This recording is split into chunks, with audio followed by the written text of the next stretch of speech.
This is Don't Mind Me, I'm Different. And I'm your host, Ron Sowers, here to teach you how to put a foot in depression's ass and turn ADHD from a perceived weakness into a superpower, where you can be the hero in your own story. Let me be your guide to join in the legions of Avengers just like yourself. Speak out and break the chains of this stigma. So you'll be the one at your job that people come to instead of running away from. Take back your life and own your difference. Just a quick disclaimer, I'm just a guy with ADHD and depression. I am not a professional. So if you are struggling with these, depression especially, please seek out professional help before it's too late. Okay, my ADHD warriors, welcome back. It's episode 21 of Don't Mind Me, I'm Different. And we're diving in to the Arabian Nights. So since it's Arabian History Month, we're going to shine a light on how Arab Americans have played a vital role in shaping our country, how the shadow uses family, it uses religion, it uses community, and it uses Western biases to keep people in the dark about what they need to do and the help that they need to get. And I'm going to show you how you can help to break that stigma and fight back and take back your life. Stay tuned, strap in, and get ready.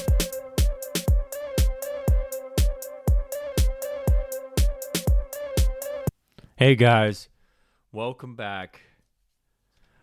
Look, this episode, I've been having a deep reflection on the direction that I wanted to take this show. You know, in particular with the stigma and the shadow surrounding mental health in general. And you know, guys know how I feel. I have ADHD. I'm very passionate about this. And, you know, I've had a lot of experience, as we all have, you know, being this month is Arabian History Month. And I wanted to shine a particular spotlight on that type of stigma, the shadow, and how it affects the climate of that particular culture. And it's been enlightening. And the journey that I've been on, it's, as you all may know, like I go out and I get, you know, I talk to you guys, I get on the spot interviews, and I love it, and it helps me. And you know, the people that I've met, the off-camera conversations that I've had have been very impactful in my life, and I continue to want to go out there and explore. And I do realize that, you know, there is an even greater stigma, like the shadow's deep in this. You know, when it comes to the climate of America and what's going on. But I decided to go in the direction of like, let's see them as people. These people have been here, you know, and have contributed to this. This fabric of our culture, of who we are as Americans. You know, and for us to forget that and not to remember that, like we need these reminders. And, you know, honestly,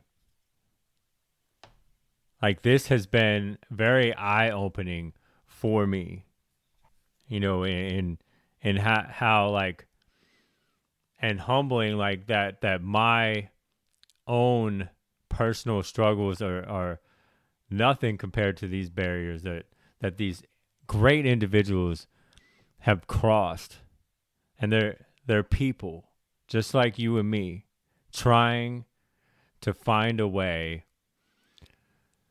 to heal and to figure out what's going on and what's wrong with them, on a very deep level.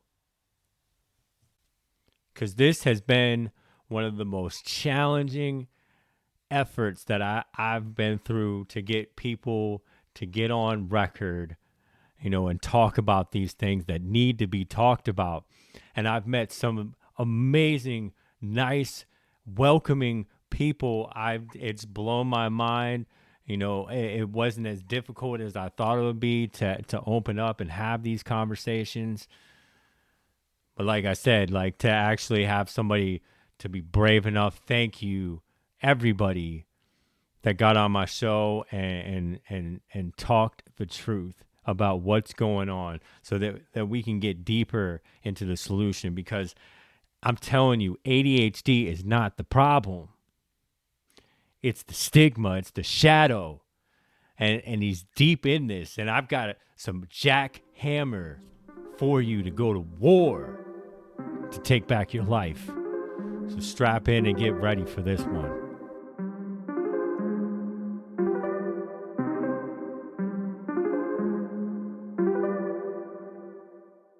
So Arab Americans have played a vital role in shaping modern America and have been leaders in social advocacy, scientific innovations, arts and culture, and other critical moments within our world history.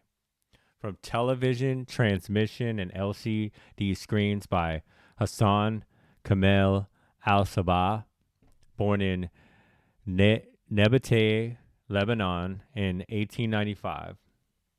The iPod and iPhone were invented when Steve Jobs hired Arab American inventor Anthony Tony Fidel to develop in surgery from Michael D.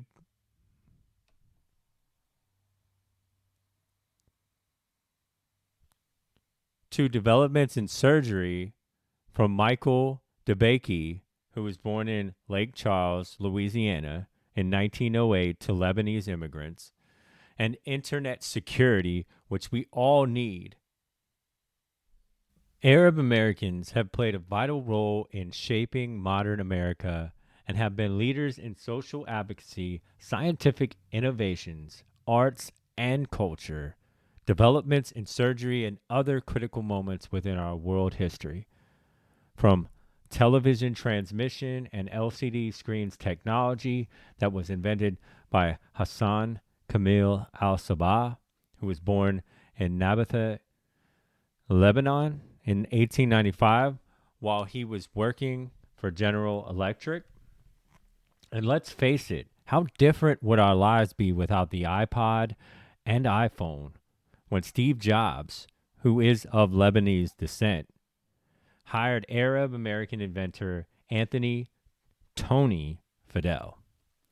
Here are some individuals who have played a critical role in helping to lift up the stories and customs of Arab Americans and whose accomplishments have positively contributed to the fabric of our society.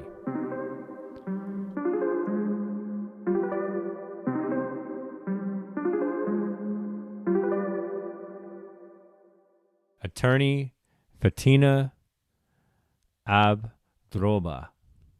Abdroba, an accomplished lawyer, serves as the director of the American Muslims and Minority Advocacy League, a group that defends the civil rights of all people and defends against all forms of racism. She says, I was 18 and not many Arab or Muslim girls from Dearborn went to UM at the time. This was 1999. I was deciding who I wanted to be on a really open campus in terms of my identity. And then 9/11 happened when I was a sophomore and everything changed. Poet and writer Kahlil Gibran. Gibran is the author of the prose poetry collection, The Prophet, one of the most translated and best-selling books of all time. In addition to his celebrated writing, which he did in both Arabic and English, he was also a successful visual artist. Due to his father being imprisoned in Lebanon, his mother decided to move to Boston, Massachusetts. Due to a mistake at school, he was registered as Kahlil Gibran. Through his teachers there, he was introduced to the avant-garde Boston artist, photographer, and publisher Fred Holland Day, who encouraged and supported Gibran in his creative endeavors. Actor and comedian Masoon Zaid, a multi-hyphenate entertainer. Zaid has used her experience both as a Palestinian American and as a person with cerebral palsy to advocate for these minority groups through comedy. She also presented one of the most popular TED Talks ever with an estimated view number of 1 billion. You go, girl. Writer Jack Shaheen said he was drawn to his work decades ago when his two children, Michael and Michelle, were young and watching TV. They told him there was bad Arabs on the screen. He told Aramco World in 2016. That he added was when he realized his children were growing up without ever having seen a humane Arab in children's cartoons. He spent the rest of his life educating the public and urging media companies to transition away from these harmful tropes. One of Shaheen's notable victories came in 1993 when he helped persuade Disney to change the original song lyrics in the movie Aladdin on the grounds that they were insensitive. Congressperson Rashida Tlaib made history with her swearing in as the first Palestinian American woman to serve in Congress. Rashida Tlaib likes to tell a story about how when she found out she had been elected to Congress, her 13-year-old son whispered in her ear, "See, Mama, bullies don't win." That's an amazing kid. The 42-year-old has had first status before. She is the first of 14 children born to Palestinian immigrant parents and the first in her family to graduate from high school as well as college. She was also the first Muslim woman to serve in the Michigan State Legislature. She also known for headlines with her perseverance and won't. She's also known for making headlines with her perseverance and won't back down from fighting for what is right. She currently represents Michigan's 12th congressional district, before which she worked as a lawyer for the Sugar Law Center for Economic and Social Justice. And last but not least, Salma Hayek, which many of you know, was born in Coatzacoalcos, Mexico, in 1966, is an acclaimed Arab American actress and producer of Lebanese descent. Her illustrious career spans numerous award-winning films, earning her an Academy Award nomination for her role in Frida. Beyond her artistic achievements, Hayek is recognized for advocating women's rights and creating diversity in the entertainment industry. In 2008, she received the Woman in Film Lucy Award for outstanding contributions. Salma Hayek's cultural impact extends beyond the silver screen, making her a prominent Arab American figure who continues to inspire and contribute to the evolution of Hollywood. I hope that I pronounced these names right, and if I didn't, I sincerely apologize. These people are a light, and it's it's this stigma that stops us from, exploring the depth of, the impact that these people have contributed to who we are as a society. And if we want to continue to be free and diverse, this needs to continue. This trend needs to continue. Get curious and explore.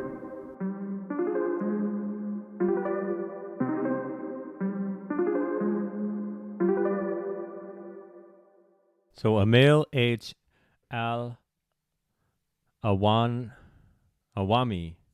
Amel H. Awami, MD, is a pediatrician from Saudi Arabia and has really cracked the door open to see what it is like to have ADHD through these cultural lenses. Throughout Arab culture, there is an emphasis on the upbringing of a polite child who respects elders and obeys orders. But at the same time, there's a great tolerance for children to be active and noisy. Families with traditional Arabic backgrounds expect boys to be energetic, outgoing, know how to defend themselves, and protect their belongings. Girls, however, are expected to be quiet and follow the rules without talking back to adults. If there is any deviation from the expected cultural norms, it is believed to be the fault of upbringing and not a disorder. That can delay diagnosis and acceptance for healthcare providers working within Arab American communities. In many Middle Eastern cultures, raising children remains the mother's responsibility, and she is blamed for any perceived problems with a child's upbringing. She can face backlash and criticism from her parenting style from her immediate family, her in-laws, and the community as a whole. Fear leads to a lot of these decisions because asking for help is perceived as a failure and a weakness. Many Arab American families still feel their worth is based on the way that the community and the tribe perceive them and their children. Therefore, when a child has a developmental delay, learning difficulties, or any mental illness, the family can experience enormous stress as well as social stigma and rejection. This adds to the reluctance of families to pursue medical assistance and management. Here are just a few of these barriers. Community awareness.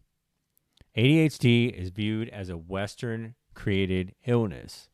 In Arab American communities, children are supposed to be active and curious.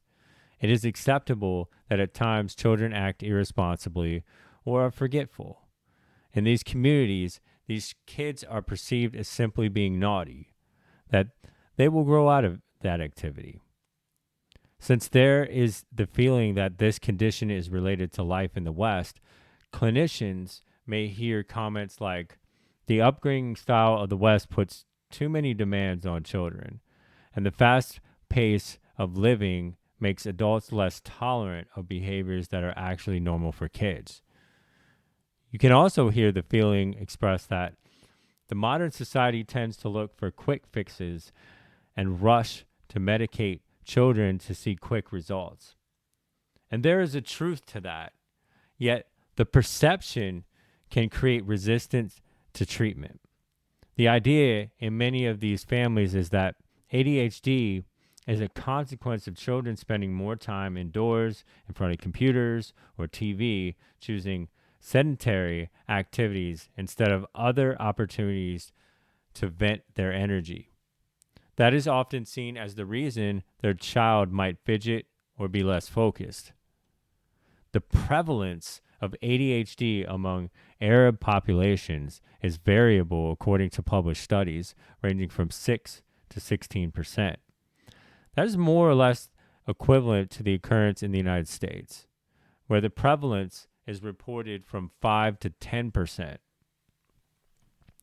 The mental health literacy in Arab communities is seen by a number of researchers and providers as suboptimal. In particular, there is a lack of awareness as well as many misconceptions about neurobehavioral disorders. Language is one of the major challenges seen in developing a successful medical partnership between the family and the healthcare provider.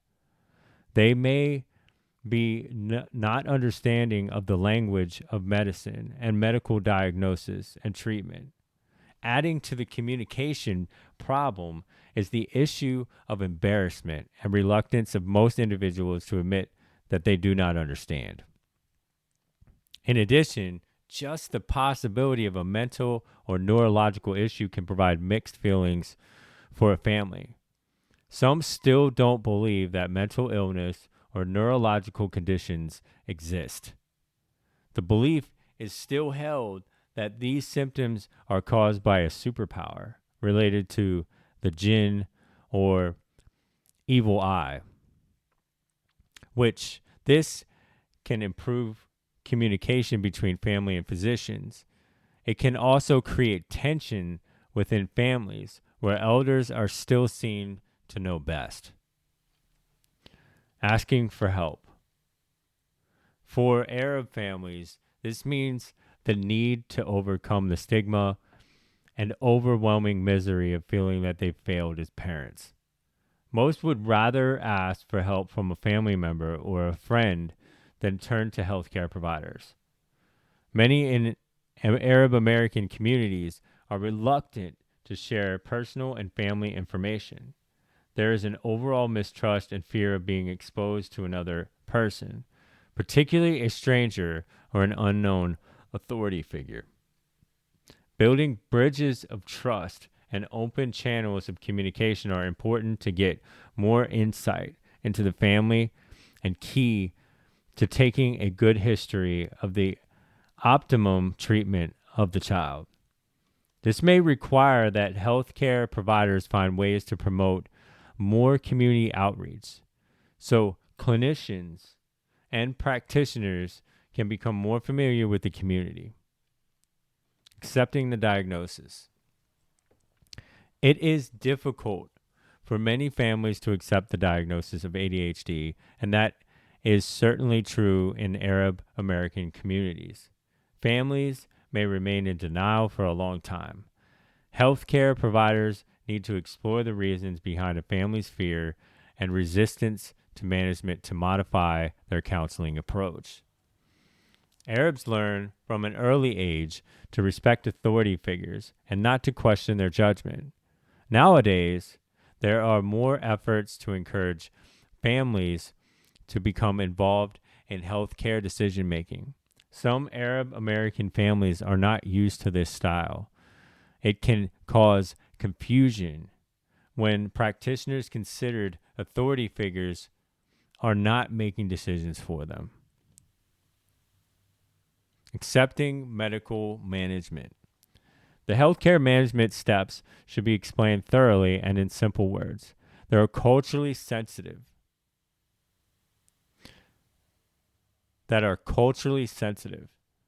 Every family is different. So the simple way is to ask each family about their own beliefs and understandings and what works best for them.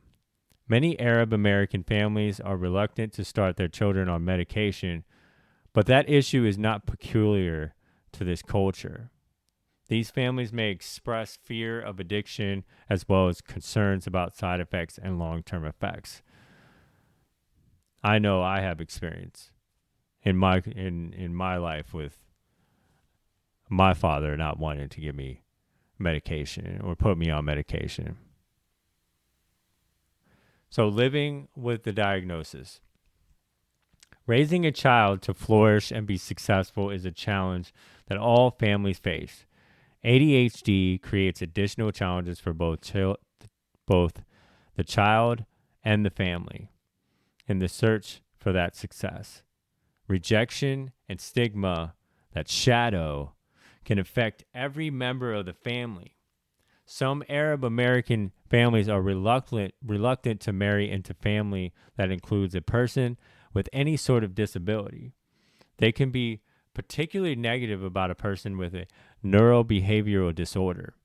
It can add to the sense of shame, guilt, and isolation of both patient and parents, and that adds to the challenges for healthcare providers. The need for a cultural interpreter. Having an Arabic translator in medical settings is crucial, not only to translate the conversation, but also to act as a cultural interpreter who can explain cultural nuances to each of the participants. Cultural competency training should be part of the medical interpreter's certification process. Until that time, however, a cultural interpreter is something healthcare providers may consider adding to their practice. Cultural issues can hinder or aid practitioners. Cultural insight can bridge cultural gaps and smooth over misunderstandings to improve overall compliance. And religious issues. It is estimated that as many as 3.7 million Americans of Arab descent in this country with connections to 22 Arab nations. In those countries, Muslims make up 95% of that population. Many of those nations follow Sharia law, derived from the religious precepts of Islam. Only 24% of Arab Americans are Muslims. Most in the United States are Christian, with smaller populations including Jews, Druze, Baha'i. However, Muslims make up the majority of Arabs who emigrated to the U.S. in the last 2 decades. So healthcare workers may be seeing many more young patients from Muslim households that adhere to Sharia law. Religious conventions can present their own challenges to diagnosis and treatment. The Arab culture across religions can dominate certain areas, such as who makes decision in the household.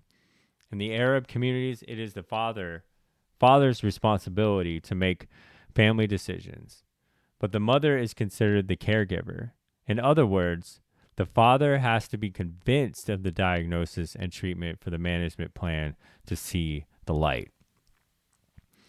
In Islam, parents are advised to play with their children for the first 7 years of life, discipline them in the second 7 years, and be their friends in the third 7 years. Islamic scholars say the discipline can include light corporal punishment, but they have also outlined conditions. Smacking should not be on the face, and it should not be harsh.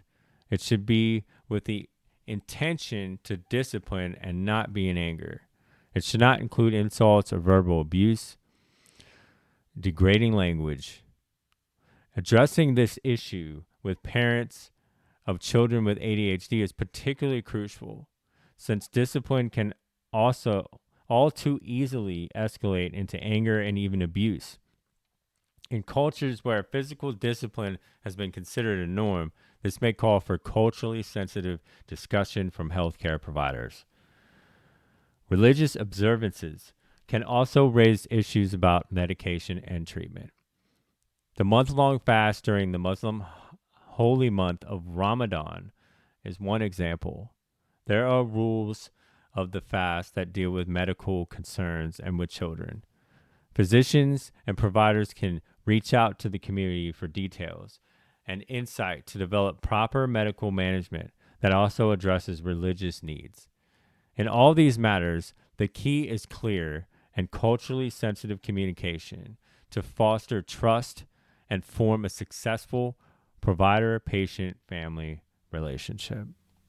I don't know what's ADHD, so I don't know. No. I mean, the only thing would be just through reading about it, but not any sort of like life experience.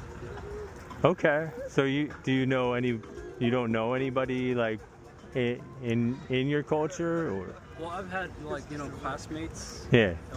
that had ADHD, and from what I understand, it's just like a problem with focusing. Yeah.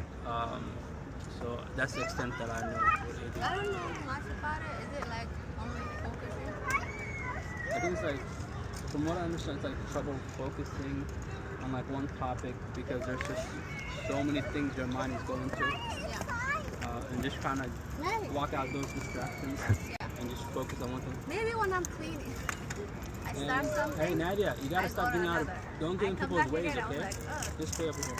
I mean, I feel like there's no like time. You don't really want to. Yeah, if you get diagnosed and if it's positive, you're gonna have to like do something about it, right? It's like ignorance is bliss. So it's kind of like that. You're not really like actively going out and getting diagnosed. Yeah, I feel like there's more you could do like to help. Because I think the main reason I can't concentrate is just a lack of like discipline, right? Yeah. And you can't really like medically fix discipline. So I just think it's something like just within me. I just gotta change one day. That's what Okay, I yeah. personally think. No, it is. I definitely thought that the same way, but the help has definitely changed my life. Do you think maybe being from your culture that might create a barrier there? I mean, kind of. Yeah, maybe in like the older generation because they don't really believe in ADHD. Yeah. They just think it's more of just like you're just mental or something. You just gotta fix yourself, you know? Yeah. There's no such Okay. thing. They look down upon therapy sometimes. It's just an older definition though.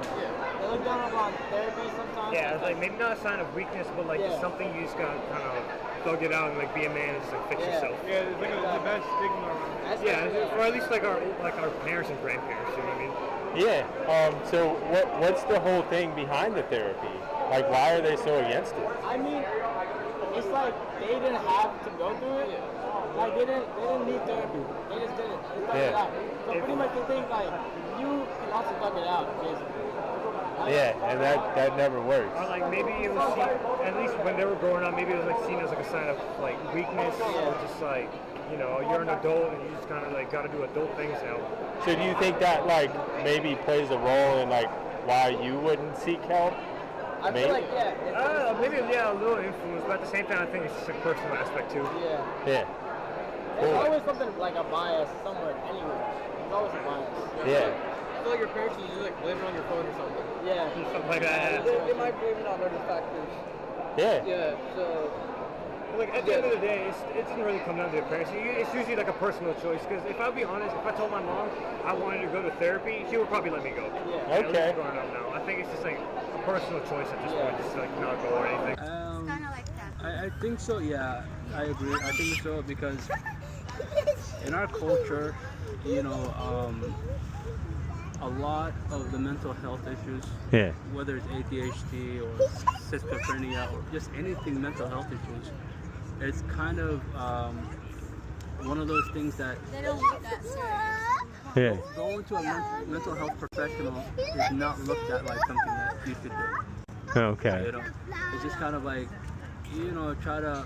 I mean, if it needs medication, it needs medication. You need to be hospitalized for that. Yeah. But anything short of that, is just kind of live through it and see if you can manage it on your own or through family and friends. But when it comes to mental health issues, there's a lot of skepticism Yeah. about overdiagnosing, about whether this person really has the mental health issue or if it's just more, you know, I don't want to say marketing, but other motivations outside of medical. Okay. Does it have something to do with like that it's looked as like as a weakness? Yeah. Not as a weakness, but as like something that doesn't really exist. Right? Like, for example, take ADHD. And this is not just from the Muslim culture as well. This is just, I've seen friends and stuff like that, go to classmates and say the same thing. Take ADHD. 30 years ago, there weren't so many people who had ADHD. Yeah. Right? And of course, there's medical advancements and Yeah. all this stuff. But all of a sudden, in the early 2000s, we see this spike of diagnosis Yeah. of ADHD. So then it's like, okay, wait a minute. We had a whole generation before then that were just fine. Yeah. You know, maybe they had some issues with focusing and whatnot, just fine without medication. And now all of a sudden we want to over-medicate the population Yeah. and not overdiagnose, but diagnose the population with ADHD. So it's like it's not really taken seriously. Not that I knew someone. I just recently got to know about it, but not actually in person. I don't knew about it. Yeah. Okay, so is it like maybe something in the like the culture that you come from, that mental health isn't really talked about? From my culture specifically, so I come from India. So I guess we don't have a term specified for that. It would not be usually said about it, but definitely I would think like there it's more like a family oriented background. So more like if you are feeling some problems or something at the childhood itself, they would be trying to help you out as a family, and a moral support kind of is stronger there. So I would think like because you have got that support, you can overcome in the longer run in the public as well. That's what I would think about it, because not explicitly someone would say about it anything from my experience. But So if like somebody's running around and he's a little bit hyper as a child, it's just like he'll grow out of that type of thing. Yeah, they like. It's Okay, kept in I the recall. family. I recall one of the kids from my colony who had that kind of anxiety or hyperactivity issues for a certain period of time. But how they tackled was like I don't know how they did actually, but from my perspective, how they did was they used to give him more like keep him more like in a safer environment, or give him a moral boost in his primary school or something. But later on they sent him to social classes where he can get accustomed to all those social interactions, how everything would be working. I guess that might have helped him, because later he is my friend now also. So I don't think so that is a huge thing for him. Eventually it might have worked out, but I don't know, is it termed as ADHD? ADHD. I don't know really what it was, but like as you said, the hyperactivity or the reactions about what you mentioned earlier, I guess that he faced in the primary, or like when he was around 8 to 10. We were all around that age. So it would mainly stay more in the family. More in the family. He had his grandfather. Do you know why they don't seek I guess therapy? Because kind of, I wouldn't say therapy, but because he didn't knew, like he used to be bullied for a few years if he reacted something else. So I guess because of that reason, their parents would make him. Oh, so they didn't want him to get bullied. Bullied, right? So because till the time he's, what do you say? They gave him proper coaching kind of thing, kind of therapy as you would mention it, but slowly and steadily getting more people involved, and then making it more into the society. Yes, one of my colleagues was diagnosed with ADHD, and then he was spreading awareness about ADHD. And that's awesome. Yeah, that's what exactly happened. So why do you think, like, why didn't you hear about it in your country before? In India? In India? Well, for starters, I was young at that age.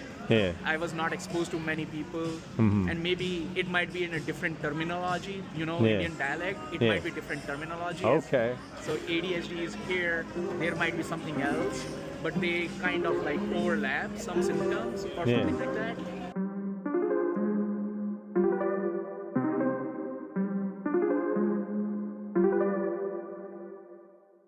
So here's some things that you can do today to help out. And number one is always advocate. Like, we need the more voices out there that are talking about it, the more they're going to recognize it as something that needs to be understood, or that needs help, because we're losing lives. There's stress, like ADHD doesn't just cause stress in that person's life that has it. It's also causing stress in the families because they feel like they're failing, like it's personally their problem. So now we can come out and tell them, look, you're not alone. This is something that you can get help for. And we've got your back, and we're not going to judge you because we get it. We understand. We're here in this fight together so that we can save people. We can save lives. The next thing you can do is really get to know these people. Like I said, like I'm going out, getting interviews, and yeah, I have a reason to do that. But like at the end of the day, like I get more benefit out of anything than having this on my podcast. Like I've got to know some amazing people. They're friendly. They're amazing. Just ask them, hey, where you're from. What is that like? You know, do you have anything going on? Maybe ask them what their fears are or their worries. You know, ask them about their children. You know, little things like that go a long, long way to making people feel included. You can also read literature, you know, about that are written by Arab Americans. You know, many of them are great books. You can get, you know, some titles that you might want to look at is like The Prophet by Kahlil Gibran, Out of Place by Edward Said. How does it feel to be a problem being young and Arab and American by Mustafa Awami. Great. Definitely pick up those books. You can get them on Amazon. Also, you can cook a recipe or do an online cooking class for an Arab American or an Arab recipe. You know, there's some really good ones out there. And remember, not all Arabs are Muslims, and not all Muslims are Arabs. You know, so just be aware of the language that you're speaking about, and don't, you know, never generalize somebody or objectify somebody as something. If you don't know, ask. That's all that it matters. Just be more curious about these cultures. And again, on social media, maybe follow some Arab American artists, you know, support what they're doing, like it, you know, share some comments that are uplifting, you know, appreciate what they do. These things, all these things can go a long way to really getting people the help that they need.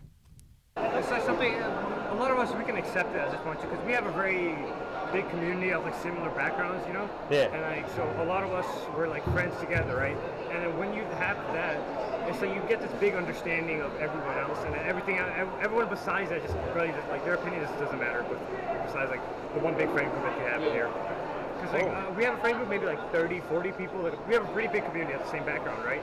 And I think anyone outside of that, their opinion is just like, I don't want to say invaluable, like I just don't like. It's like valued less. Yeah, it's valued less because I only care about what the people in my circle think about me. Other than that, yeah, I'm happy with just being myself and who I am outside of that circle. Yeah, so that really grounds like who you are. Yeah, it gives like a sense of like freedom, you know what I mean? Yeah, you can't care about what everyone thinks. Exactly, because then it's more like a restriction that you have on yourself, just worrying about what other people think about you. Yeah, and then you're not even who you really are. My friends and my family, they're happy with who I am, and honestly, that's all that matters for me. Wow, that was amazing, guys. I had a lot of fun. I hope you did too. If you like that and you support it, definitely check out my patreon.com to, you know, /Ron Sowers and support it in any way you can if you want to continue to hear some great stuff and to go deeper. You know, subscribe and like, and may the source be with you.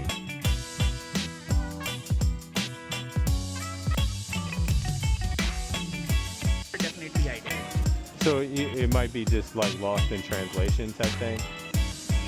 Kind of, yes. I would say something like that. Okay. So that would be like the only barrier, like you didn't really see anybody getting help over there? Or? I'm sure now they must be, but at my age, I didn't expose to terminology much. Yeah. So, interesting. That's what I'm saying. I can say. Now here, you are learning new things. You are exposed to different scenarios. And as I said, I didn't knew when my colleague was diagnosed with ADHD. Yeah. I didn't knew about that, and then I searched. I did some of my own research about That's awesome. it. So that's how I got to know. I wish more people were like you that were interested in learning about like what's happening with other people. You know, I'm sure being a scientist has definitely helped because the curiosity. That would be great.